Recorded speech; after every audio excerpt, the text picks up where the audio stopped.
नमस्कार, आप देख रहे हैं top news India. Greater Noida में ईस्टर्न वेरीफाइल एक्सप्रेसवे पर एक दर्दनाक सड़क हादसा हो गया है, जहां एक क्रेटा कार को एक किसी अज्ञात वाहन ने टक्कर मार दी।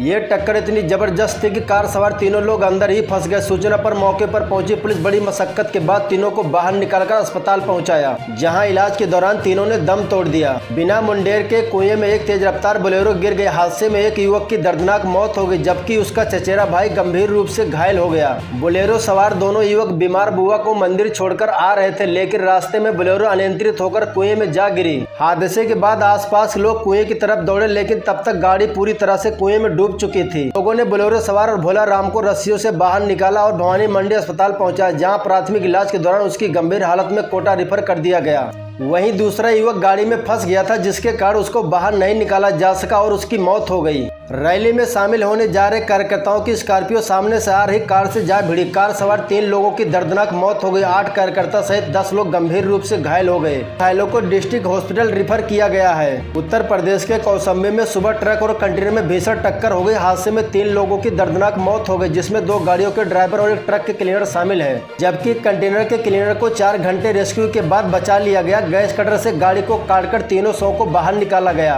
तीनों शव पूरी तरह से क्षतिग्रस्त हो गए थे। सभी शव को पोस्टमार्टम के लिए भेज दिया गया है। बिहार के मुजफ्फरपुर में अनियंत्रित होकर 2 बाइक आपस में टकरा गई। घटना में 3 लोगों की दर्दनाक मौत हो गई, 2 लोग गंभीर रूप से घायल हो गए। सूचना पर पहुंची पुलिस ने शव को कब्जे में लेकर पोस्टमार्टम के लिए भेज दिया। मृतकों की पहचान रामदेव माझी, सुनीता देवी और राहुल कुमार के रूप में हुई है। वाराणसी में अवैध संबंध के चलते एक युवक की हत्या कर दी गई। पुलिस ने बताया आरोपी जीजा सालिहा और दोनों के बीच लंबे समय से प्रेम प्रसंग चल रहा था।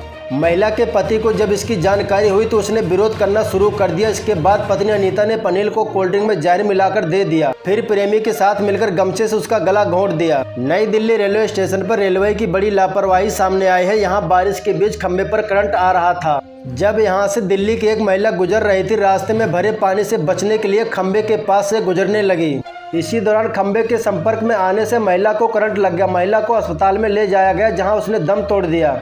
कानपुर में सुबह 3 डंपरों में आमने सामने से भिड़ंत हो गई। टक्कर के बाद तीनों डंपरों में आग लग गई। हादसे में एक डंपर के कंडक्टर की जिंदा जलकर मौत हो गई, उसकी शिनाख्त नहीं हो पाई। वहीं एक घायल की इलाज के दौरान कानपुर के हाईलाइट अस्पताल में मौत हो गई। यह हादसा घटमपुर में जहांगीराबाद चीनी मेल मोड़ के पास हुआ। इससे कानपुर सागर हाईवे पर 10 किलोमीटर लंबा जाम लग गया। राहगीरों ने घटना की सूचना फायर ब्रिगेड और पुलिस को दी। फायर ब्रिगेड ने 1 घंटे की मशक्कत के बाद आग पर काबू पाया। इसके बाद जिंदा जले युवक की लाश निकाली गई। वह पूरी तरह से जल गई थी, जबकि घायलों को नजदीकी अस्पताल में भर्ती कराया गया।